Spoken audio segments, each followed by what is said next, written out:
దేవుడు నా జీవితంలోకి వచ్చాడు అని ఒకరోజు నువ్వు సాక్షిగా నిలబడ్డావు, చూసావా?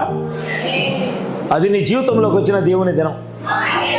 అంటే ఆ రోజు ఆయన స్వరము నీ హృదయాన్ని తాకిన దినం అది, ఆ రోజు. ఆమేన్. ఎందుకంటే కలవరి శిలువలో ఇటొక దొంగ వేలాడుచున్నాడు, ఇటొక దొంగ వేలాడుచున్నాడు. ప్రభువు మధ్యలో శిక్ష అనుభవిస్తున్నాడు. ఆమేన్. ఈ దేహము శిక్ష అనుభవిస్తానే ఉంది. కొన్ని ప్రవక్త చెప్పిన విషయాలు కూడా నేను మీకు చదివి కొన్ని పాయింట్స్ జస్ట్ కొన్ని చెప్తాను.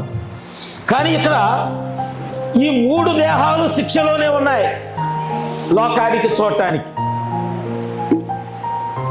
కానీ ఇక్కడ దేవుడు ఏం చేస్తున్నాడంటే, ఒక వ్యక్తి జీవితానికి దేవుడు ఒక దినమును నిర్ణయించాడు. అలా నిర్ణయించబడ్డే ఒక్కొక్క రోజున మనం ఇక్కడికి వచ్చాం, ఒక్కొక్కలాగా. ఆమె అందరం ఒక్కరోజే కట్టకట్టుకొని రాలా, ఏదో డ్రామాకి వెళ్ళినట్టు.